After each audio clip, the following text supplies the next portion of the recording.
smoke in the sky, and the smell that changed everything. Jake lived alone on a quiet forest moon far from Earth. After years of working in machines and war zones, he wanted peace. So he built a small wooden cabin in the middle of green trees near a slow river. Every evening he cooked his favorite food, barbecue. The smell of the meat on fire, the smoke rising into the sky, and the sound of sizzling brought him comfort. It reminded him of old Earth days, family, and home. But this day was different. As the smoke rose high into the sky, two tall figures stood behind the trees, watching him. They were not human. They were alien girls, one with silver skin and glowing eyes, the other with long purple hair and deep blue markings on her arms. Their clothes were worn and dusty, and they looked tired. Their stomachs growled softly, and their eyes locked on the meat Jake was cooking. Jake didn't notice them at first. He hummed an old song while turning the meat with a metal fork. But when he heard a branch snap, he turned quickly. There they stood, silent, still, and staring. Jake froze for a second. He had seen many alien species in his life, but these two were new to him. He raised his hands and spoke calmly. "I don't want trouble. I'm just cooking." The silver-skinned girl stepped forward and sniffed the air. "What is that smell?" she asked, her voice soft but serious. Jake smiled a little. "Barbecue. Meat cooked over fire." "You've never had it?" The girl shook her head slowly. "We eat cold roots and bitter stones. Nothing smells like that." The other girl, with purple hair, took a careful step forward. "It smells warm." Jake noticed how thin they looked. They were hungry. He hesitated for a moment, then pointed to the bench near the fire. "Sit, if you like. I have extra." The girls looked at each other. Then slowly they sat. Jake handed them each a small piece of grilled meat. At first, they just stared at it. They didn't know what to do, so Jake took a bite of his own and chewed.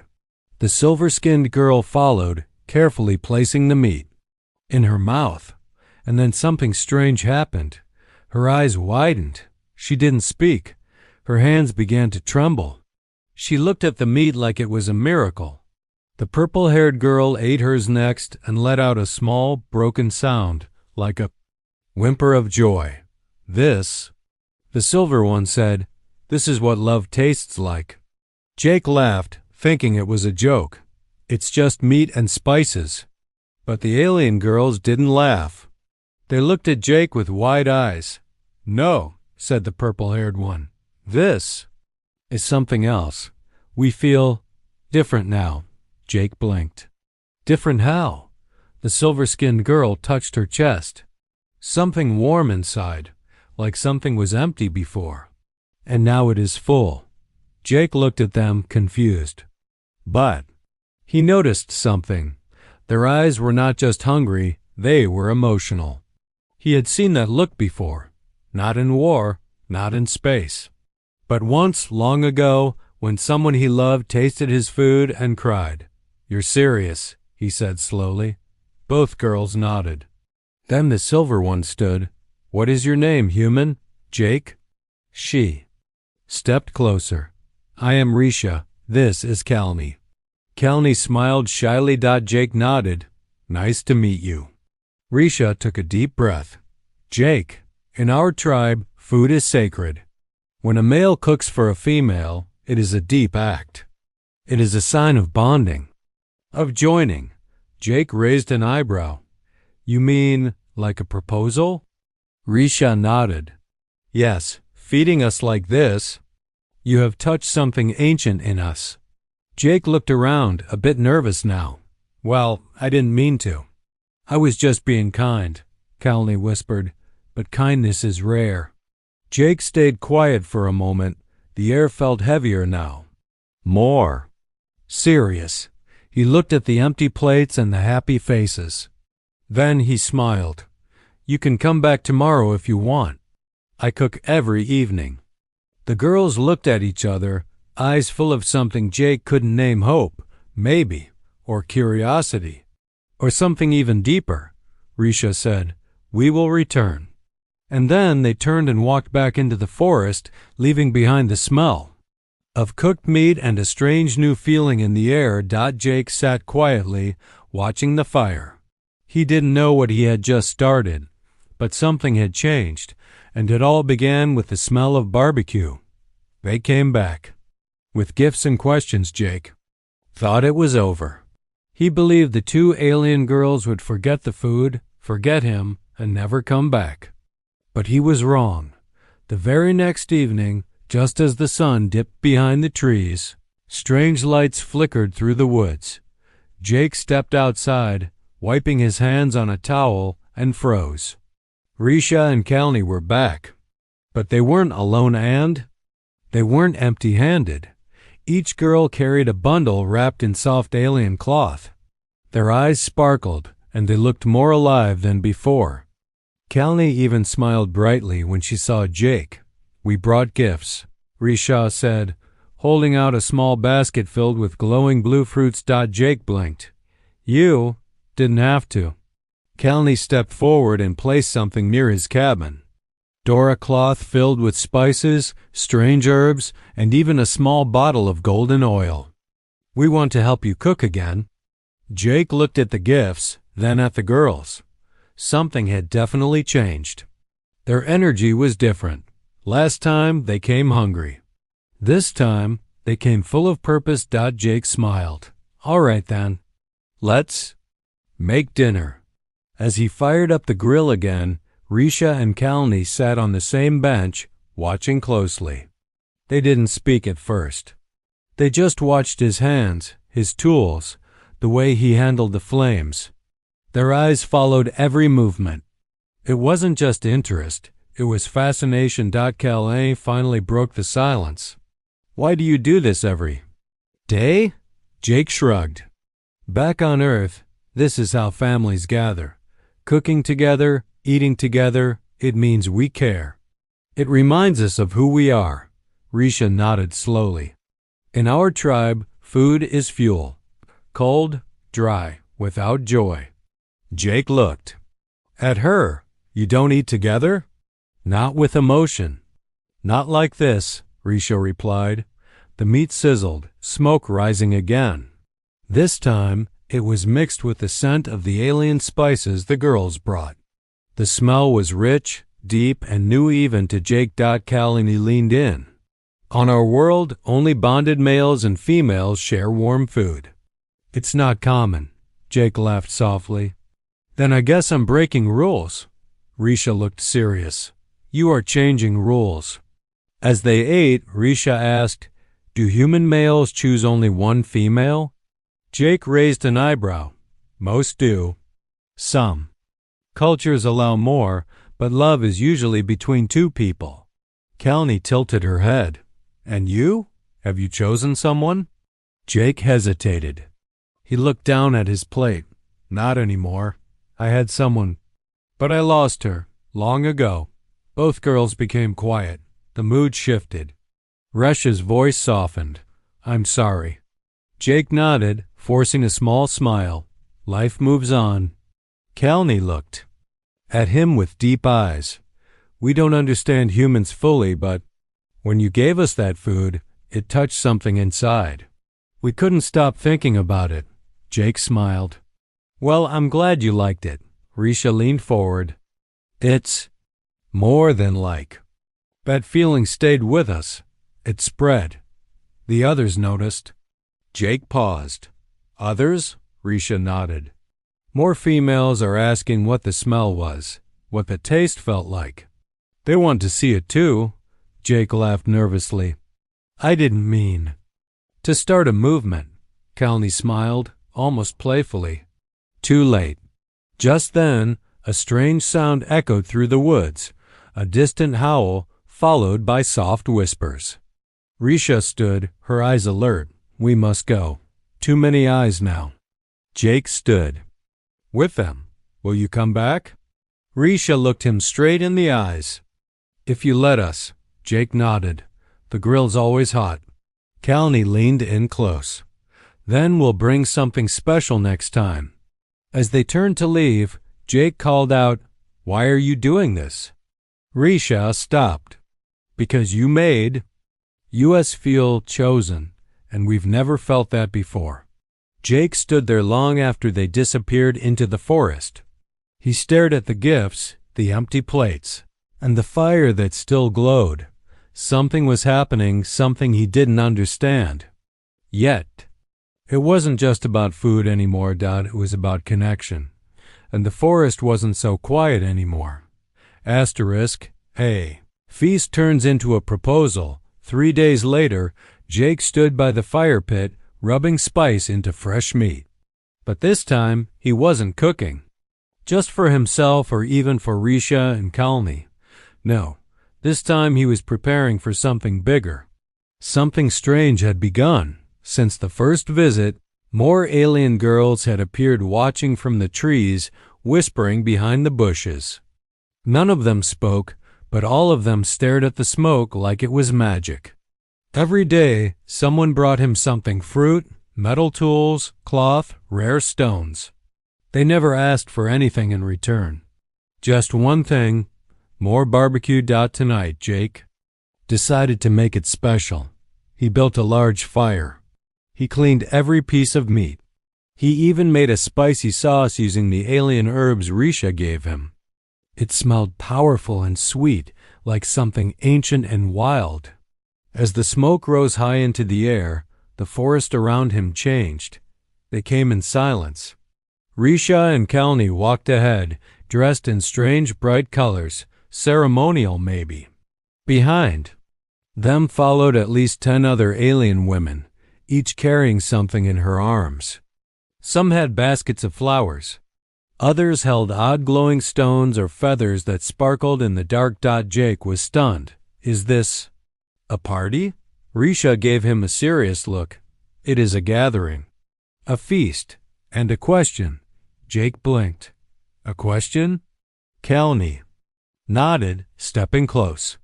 Tonight, our people wish to know. Will you choose? Choose what? Risha took a deep breath. Your mate. The meat sizzled, but Jake suddenly felt cold. He looked at the crowd. Every single girl had her eyes on him. Some smiled. Others looked nervous. A few didn't even blink. I didn't. I never said I was. Jake began. Kalni stepped forward. You fed us, again and again. In our world, this means something. Risha added, You didn't know, but now you do. And yet, you kept cooking. That means you feel something too. Jake stared at the fire, confused. Yes, he liked their company. Yes, he felt something warm growing inside. But this was too fast, too big. I'm just one man, he said softly. Kalni reached out and gently touched his arm. One man who made us feel alive. Jake looked at her hand. It was soft, warm, not cold like he expected. He didn't pull away. Then something happened. One of the other alien girls, a tall one with short hair and sharp blue markings, stepped forward. She dropped to one knee and held out a strange flower. This is our bonding sign, she said. If you accept it, we will be one. Jake was frozen. Another girl followed, doing the same. Then another. In a few minutes, 7 girls stood before him, each holding a bonding flower. Jake stepped back. Wait, all of you? Risha looked uncomfortable. It is rare, but when one male brings such feelings to many, he may choose. Kalni whispered, or share his heart with more than one. Jake sat down on a rock and rubbed his face. I didn't mean for this to happen. Risha sat beside him, but it has. Silence fell. The only sound was the meat sizzling in the fire. Jake finally stood. Let's eat first, then I'll answer. The crowd nodded, and Jake served the food. This time, he felt every hand take a plate. Every face glowed when they tasted his cooking. Laughter broke out. One girl even cried quietly. The air felt heavy with meaning, but also soft with joy. After everyone had eaten, Risha stood again. Your answer, Jake? He looked at her, then at Kalni, then at the other girls, each waiting with quiet hope. Jake smiled. I don't know what the future holds, but I do know this: when I'm with you, I don't feel alone anymore. The crowd gasped softly. Kalni took a step forward. Is that a yes? Jake paused. It's a beginning. Risha smiled wide. That's enough. But far in the woods, someone else was watching. A tall, older alien with dark robes and a scar across his face. He frowned. And he whispered, This human is changing everything. Forbidden desires and tribal laws. The forest didn't sleep that night. Whispers moved through the trees like wind. Word had spread fast. The human had shared fire and food not just once, but many times. And now the daughters of the tribe were offering their hearts. To some, this was beautiful. To others, it was dangerous. Jake woke early the next morning to strange symbols drawn near his cabin. Lines in the dirt, bones laid in shapes he didn't recognize. A warning. When he stepped outside, Kalni was already there, pacing back and forth, her eyes filled with worry. They came while you slept, she said. The elders. Jake looked at the marks on the ground. What do they mean? Kalni lowered her head. They mean you've broken a law. A deep one. Jake frowned. By sharing food? Kalni's voice shook. By touching the spirit, you gave us warmth. You made us feel loved. Now we are marked. Changed. And the tribe fears what they don't understand. Before Jake could speak, Risha appeared from the woods, her steps fast, her face serious. The High Elder has called for judgment, she said. They say you must be questioned, and we must stay away from you until it's done. Jake shook his head. Judged for what? I didn't force anything. I just cooked. Risha looked him in the eyes. To us, that is not small. What is simple for humans is sacred for us. That's why they're afraid. Because you've made something powerful feel easy. Jake sighed. So what happens now? Kalni looked away. You either prove yourself or leave. Jake felt like the ground moved beneath him. Leave? Risha nodded. By sunset. Or face exile through flame. Jake took a step back. What does that mean? Kalni whispered, They will burn everything you touched. Your tools, your home. Even your name from memory. Jake's fists clenched. Because I made dinner? Resha's voice was cold now. Because you touched hearts the tribe wanted to keep frozen. Later that day, Jake sat on a log, staring at his grill, now cold. No smoke, no scent of meat, just silence. The girls had been taken back to their sector. Even Kalni wasn't allowed to return. Hours passed. Then, a soft footstep. It was Kalni. She had come anyway. I couldn't stay away, she whispered. They can't stop what I feel. Jake stood. You could get punished. Kalni nodded. But you gave me something I never knew I needed. Warmth and choice. Tears filled her eyes. No one in our tribe chooses love. It's assigned. But when you looked at me, not like property, not like a tool, I felt alive. Jake stepped forward. Then come with me. Kalni shook her head. If I run, they will hunt us both. But if you stay and fight, maybe you can win. Jake looked toward the glowing hills where the elders gathered. Fight how? Kalni touched his hand. With fire, with courage, and with your heart. That night, as the twin moons rose, Jake walked into the elders' circle. They stood tall, dressed in black and gray robes, their faces marked with paint. The High Elder, old, towering and scarred, stepped forward. You have disturbed the order, he said. You gave flame and feeling. Now our daughters burn. Jake didn't flinch. I gave kindness, not poison. Kindness leads to choice. Choice leads to disobedience. And disobedience breaks the tribe. Jake took a deep breath. Or maybe it sets them free. Murmurs rippled through the crowd. The elder growled, Then show us. Face the trial of fire. If your flame survives, your bond is accepted. If not, you vanish. Jake nodded. I accept. The fire was lit. The tribe gathered and deep in the crowd. Kalni and Risha held hands, their eyes locked on the man who had given them more than food.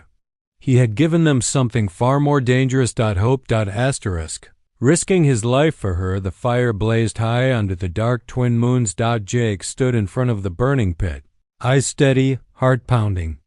Around him, hundreds of alien eyes watched in silence, some full of fear, others full of anger, and a few full of hope. The trial of fire was not a test of strength alone. It was a test of spirit. And Jake was the first outsider to ever face it. The High Elder raised his hand. If your flame dies, your name dies with it. Jake said nothing. He stepped forward and took the torch offered to him. The heat licked his face, but he didn't blink. Behind the crowd, hidden in the trees, Kalni and Risha waited. Kalni's hands trembled. He doesn't know our ways, she whispered. He doesn't know what's coming next. Risha's voice was tight. But he knows why he's doing this. The first task was simple: walk barefoot across a path of heated stones while holding the torch. Jake breathed deep, then took the first step. The pain shot up his legs, but he gritted his teeth and kept walking. The crowd watched in silence. He reached the end, skin red and raw, but he stood tall. The second task used the flame to light a sacred bowl placed high on a stone pillar. But the catch? He had to build the steps himself from heavy blocks. Time was short. Jake grabbed the first block, his fingers burning from earlier. His arms ached, but he kept going. One by one, he stacked the stones, sweat pouring down his face. The torch flickered, almost dying, but he shielded it with his own body, pushing through. He reached the top just in time. He lit the bowl. The flame rose. The crowd gasped, but the elder narrowed his eyes. There is one task left, the elder said coldly, and it is not for him. Jake's heart sank. 2 guards stepped into the clearing. Between them, Kalni, her wrists were tied, her eyes wide. Her voice shook as she called out, "They say I must be tested too. To prove our bond is true."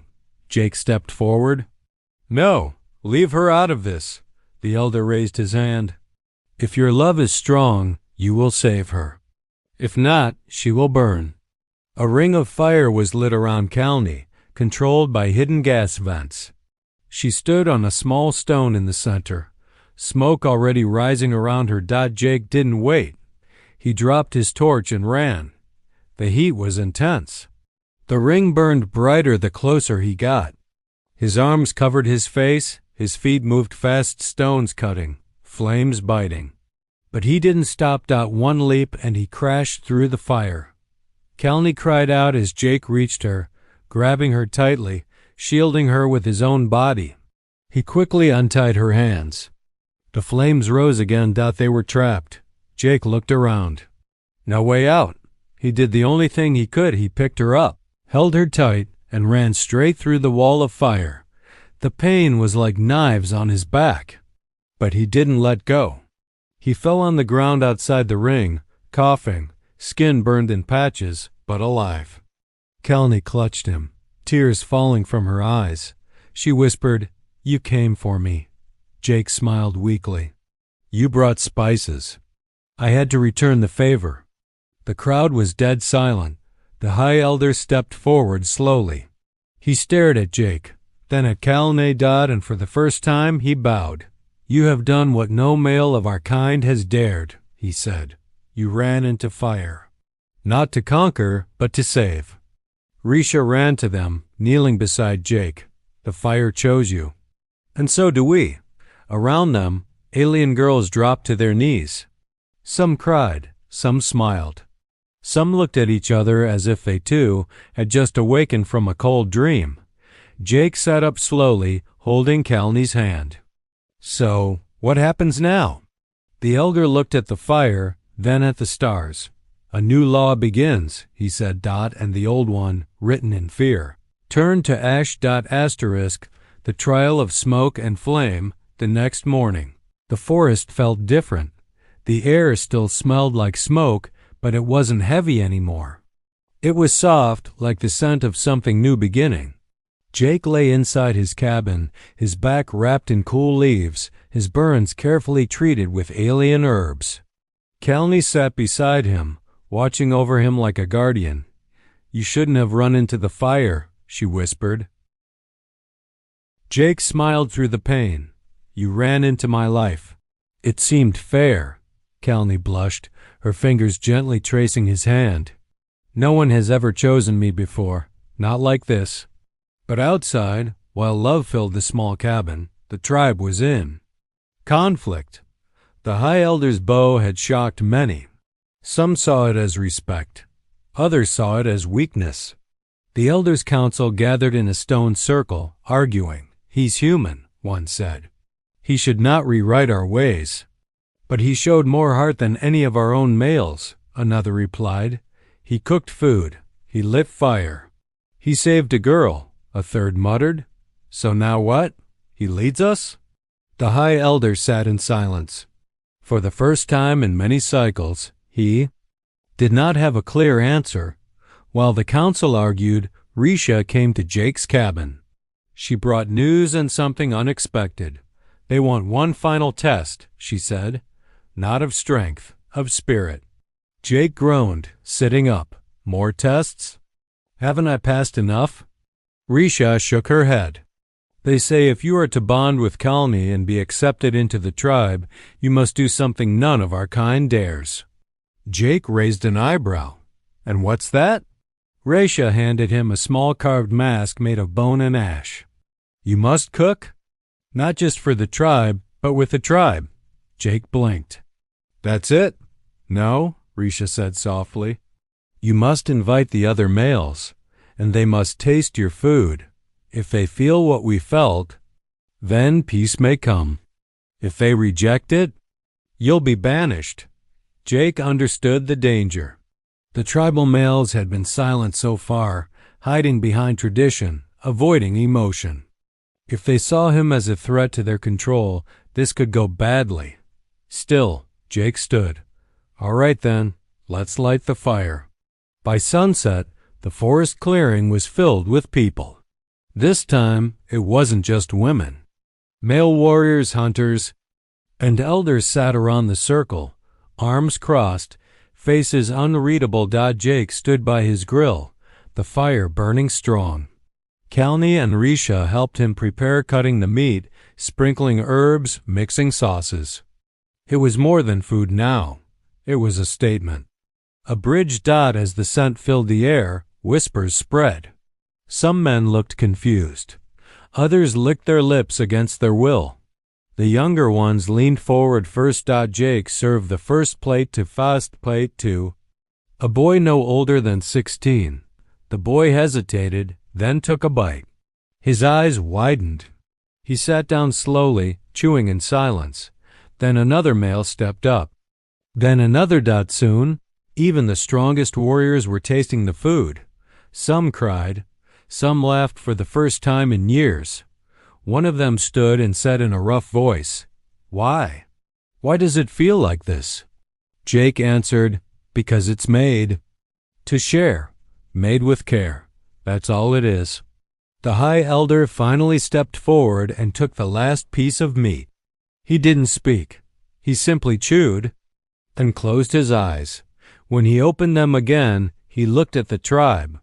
"We have made our daughters strong by teaching them to be silent. But this human taught them to speak." He looked at Jake. "You win, not because of your fire, but because of your warmth." Kalni took Jake's hand, her eyes shining, and for the first time in the tribe's long history, the fire pit became a place of unity, not control. The bond was accepted. The old law was broken, and the tribe took its first step into a new kind of future. With a human holding the torch. Asterisk, a human husband in an alien tribe, the days that followed were filled with light, laughter, and something new. Peace. The fire pit, once used for trials and punishments, now became a gathering place. Every evening, smoke rose from Jake's grill, and with it came the sound of stories, songs, and shared meals. Risha taught Jake how to mix the bitter root with sweet moss. Kalni added petals from her home tree to the sauce. The flavors blended, like the people did, human and alien, together at one table. No one had expected this. Not even Jake.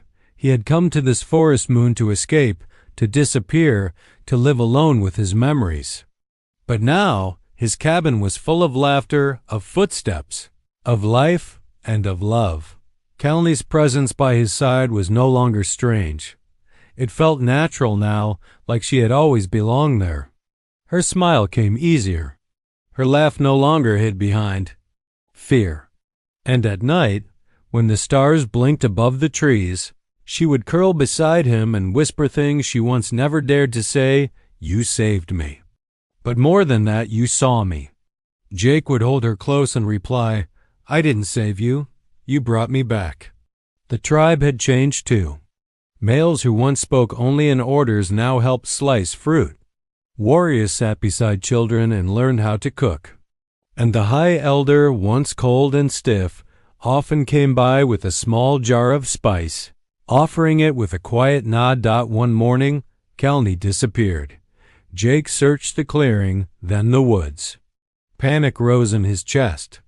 After everything, had they taken her away?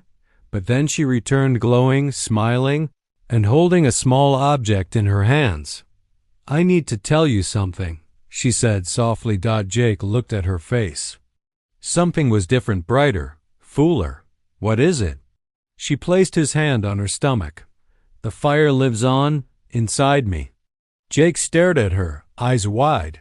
You mean? Kalni nodded. A child. Ours. For a long time, Jake couldn't speak. His hand stayed there on her belly, where new life had begun, life that was part earth, part alien, part fire, part heart. He finally whispered, You once said your people don't choose love, Kalni smiled, but I chose you. And now this child is born from that choice.